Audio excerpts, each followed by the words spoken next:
ஓம் சாய்ராம்.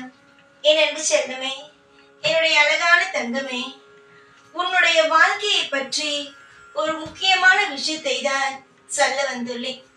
என்னுடைய பிள்ளையே, உன்னுடைய வாழ்க்கையில் அதிகமாக கடன் பிரச்சனைகள் உள்ளது.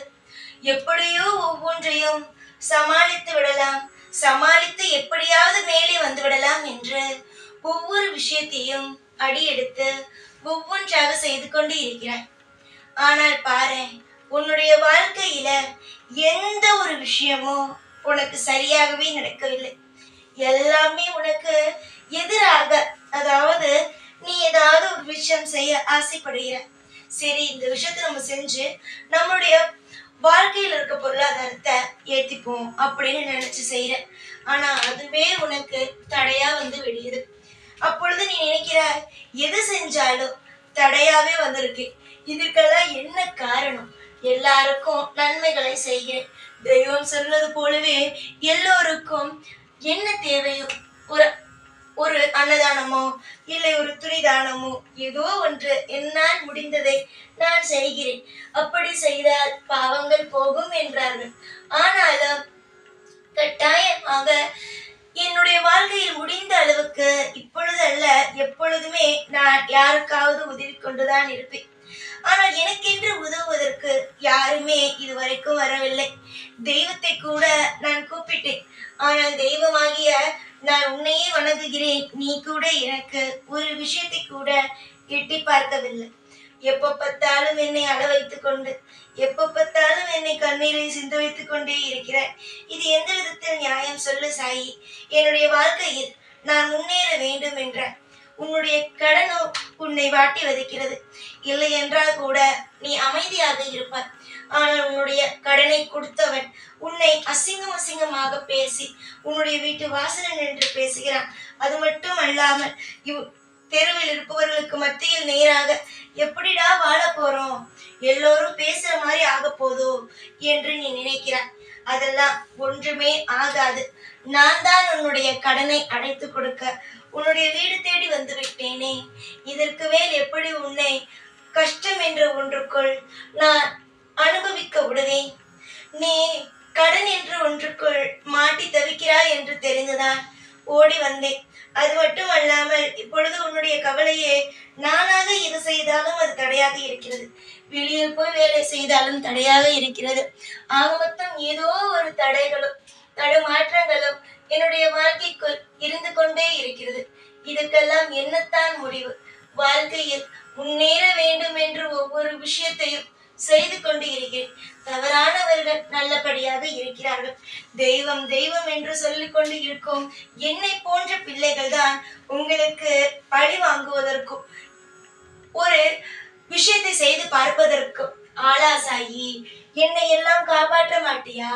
என்னை போன்று இருக்கும் கஷ்டப்படுபவர்களை எல்லாரும் காப்பாற்ற மாட்டியா என்று நீ கேட்கும் பொழுது எனக்கு மனமானது உடைகிறது. நான் எப்படி என்னுடைய பிள்ளைகளுக்கு செய்யாமல் எந்த ஒரு விஷயத்தையும் செய்து கொடுக்காமல் இருப்பேன்? என்னுடைய பிள்ளைகளுக்கு செய்து கொடுப்பேன். உன்னுடைய வாழ்க்கையில் நீ எல்லா விஷயத்தையும் பார்த்து விட்டாய். ஒவ்வொரு விஷயமும் எங்க அசிங்கப்பட்டாய், எங்க அவமானப்பட்டாய், யாரெல்லாம் இந்த கடனால் உன்னை தூக்கி எறிந்தார்கள், உனக்கு பணம் இல்லை என்றவுடன் யாரெல்லாம் உன்னுடைய வாழ்க்கையை மிக மிக மிக கோரமாக, இந்த வாழ்க்கையெல்லாம் ஜெயிக்குமா, இந்த வாழ்க்கையெல்லாம் நல்லா இருக்குமா, இந்த பெண்ணு நல்லா இருப்பாளா, இவ வாழ்க்கை இந்த குடும்பத்துக்கு எடுத்தது இந்த பெண்ணு வந்ததுக்கு அப்புறமேட்டுக்கு தான், அது வரைக்கும் நல்லா இருந்துச்சு, இந்த பெண் வந்தா குடும்பத்தை கெடுத்துட்டா, இப்படிப்பட்ட வார்த்தையெல்லாம் நீ கேட்டுட்ட. சரிதானே நான் சொல்றது? இந்த மாதிரியான வாழ்க்கை, இந்த மாதிரியான வார்த்தைகளை எல்லாம் நீ கேட்டு விட்டாய். நீ ஒன்னும் புதுசா எந்த ஒரு வார்த்தையும் கேட்கல. ஏற்கனவே உன்னுடைய வாழ்க்கையில நிறைய வார்த்தைகளை கேட்டுட்ட. உன்னாலதான் உன் குடும்பம் வீணா போச்சு அப்படிங்கிறது, நீ வந்ததுல இருந்துதான் இந்த குடும்பத்துல இவ்வளவு கடன் சொல்றது, நீ ஆடம்பரமா செலவு பண்ற, அதனாலதான் உன் வாழ்க்கை இப்படி இருக்கு அப்படின்னு சொல்றது. குடும்பத்துல இருக்கிறவங்க ஒரு விஷயத்த செஞ்சாங்கன்னா நீ ஏன் இப்படி செய்ய போற? குடும்பத்துல இருக்கவங்க பொறுப்பா இல்லை, அதனால பிள்ளைங்களுக்கு என்னென்னமோ செய்யணும் அப்படிங்கிறதுக்காக கடனை வாங்கினேன், அதுதான் உனக்கு இப்படி வந்து விளைஞ்சிட்டு. இதையே மத்தவங்க தவறுன்னு நினைக்கிறாங்க. மத்தவங்க, அதாவது உன் குடும்பத்துல இருக்கிறவங்க சரியா இல்லைங்கிற காரணத்தினால தானே நீ இதெல்லாம் பண்ண. அதை யாருமே ஒத்துக்கிறாங்களா பத்தியா? நீ என்னமோ உனக்காகவும் உன்னுடைய ஆடம்பரத்துக்காகவும் கடனை வாங்கின மாதிரி எல்லாரும் பேசுறாங்கல்ல. உன்னுடைய துணை உனக்கு சரியாக இருந்தால் நீ கடன் வாங்கியிருப்பியா? உனக்கு கெட்ட விஷயம் தான் நடந்திருக்குமா? ஆனா அதை யாருமே சொல்லவும் இல்லை, அதை யாரும் பேசவும் இல்லை. எல்லாரும் உன்னை பத்தி தான் பேசுறாங்க. நீதான் கடனை வாங்கிட்ட, நீதான் என்ன எல்லா விஷயத்தையுமே செஞ்சுட்டேன்னு. ஆனா புரிஞ்சுக்கிறவங்க என்ன போல இருக்கிற தெய்வங்கள் உன்னை புரிந்து கொள்ளும்.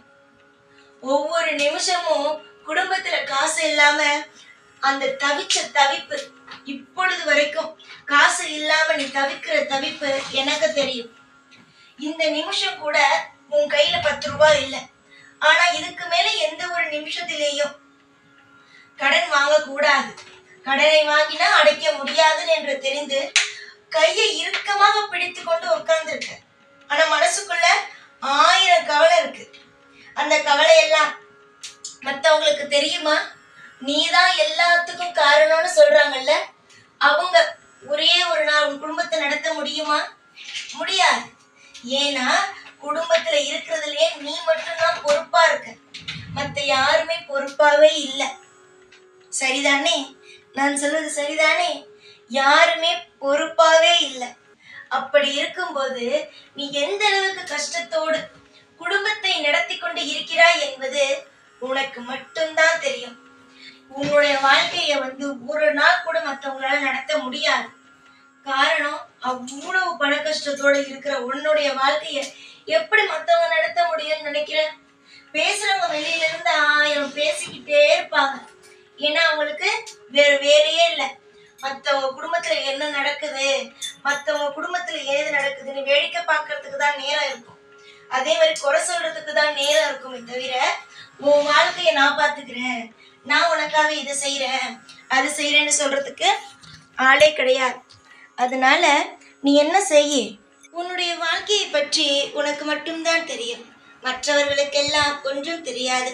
அதனால் அவர்கள் விமர்சனம் செய்கிறார்கள், அவர்கள் பேசுகிறார்கள் என்பதை நினைத்து கவலைப்படாதே. நான் தான் உன்னுடைய வீட்டுக்கு வந்து விட்டேனே, அதுவும் குறிப்பாக கடனை அடைப்பதற்காகவே வந்து விட்டேனே. இதற்கு மேல் உனக்கு என்ன வேண்டும்? எதுவுமே உனக்கு செய்யவில்லை என்றால் பரவாயில்லை. நான் தான் உனக்கு கடனை அடைத்து தருகிறேன் என்று வாக்கே கொடுத்து விட்டேன். இதற்கு மேல் நீ அழவே கூடாது, மற்றவர்கள் பேசுகிறார்கள் என்று கவலைப்படக்கூடாது.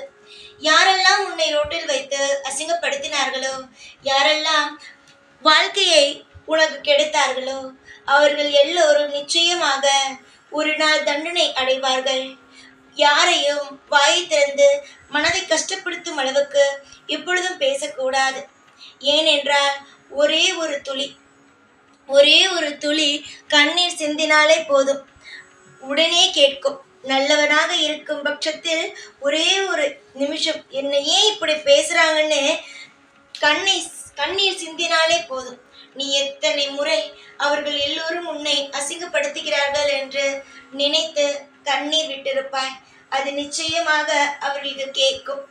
வாழ்க்கையில் நான் உனக்கு கடனை அடைத்து தருகிறேன், ஆனால் இதற்கு மேல் நீ கடன் என்ற ஒன்று பக்கத்திலேயே போகக்கூடாது.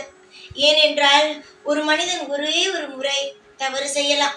அந்த தவறு கடன் என்ற ஒன்று உனக்கு, நீ தவறு செய்திருக்கலாம்.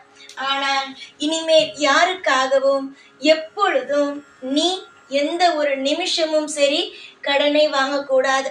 எவ்வளவுதான் இருந்தாலும் எல்லா விஷயத்திலும் இருந்து நீ தள்ளி போக வேண்டுமே தவிர இந்த கடன் என்று ஒன்றுக்கு பக்கத்தில் கூட நீ போகக்கூடாது. நான் அடைத்து தருகிறேன், உனக்கு வருமானத்தை உண்டாக்குவேன். உன்னுடைய வாழ்க்கையின் நிலைமையானது மோசமாக இருக்கிறது என்று நினைத்து கொண்டே இருக்காதே. இந்த நிலைமையானது படிப்படியாக மாற்றி அமைத்து தரப்படும். எல்லா நிமிஷமும் உன்னுடைய தேவைகளுக்கு பணம் கிடைக்க ஆரம்பிக்கும். இப்பொழுது உன்னுடைய வாழ்க்கையில் இருக்கும் சூழ்நிலையானது பயங்கரமாக இருக்கிறது என்று நினைக்காது. இந்த நாளும் மாறும். இப்பொழுது பொருளாதாரத்தில் சில விஷயங்கள் நடந்திருக்கிறது தான். நான் இல்லை என்றெல்லாம் சொல்லவில்லை. பொருளாதாரத்தில் சில தடைகள் வந்து விட்டதுதான். ஆனால் அந்த தடைகள் அனைத்தையும் உடைத்து உன்னுடைய வாழ்க்கையில் செல்வம் என்ற ஒன்றுக்குள் கொண்டு வந்து வாழ வைப்பேன். யாரெல்லாம் உன்னுடைய வாழ்க்கையை அசிங்கப்படுத்தினார்களோ அவர்கள் நிச்சயமாக உன்னுடைய வாழ்க்கையை நினைத்து இப்படி பேசிட்டோமே என்று நினைத்து வந்து வருத்தப்படுவார்கள். காரணம், நீ வசதியாக போகிறாய். ஒருவன் கடன் இல்லை என்றாலே அவன் வசதியானவன் தான். ஒரு 10 ரூபாய் சம்பாதித்தால் கூட அது உன்னுடைய கையில் நிற்கிறது என்றால் அப்பொழுது நீ பணக்காரன் தானே. அப்படிப்பட்ட ஒரு வாழ்க்கை உனக்கு கிடைக்கும். கடன் இல்லாத ஒரு வாழ்க்கையை நீ வாழ்வாய். அது வெகு தூரத்தில் இல்லை, பக்கத்திலேயே உள்ளது. நீயே வாழ்க்கையை பார்த்திருப்பாய். வருஷங்கள் ஆனது வேகமாக ஓடுகிறது.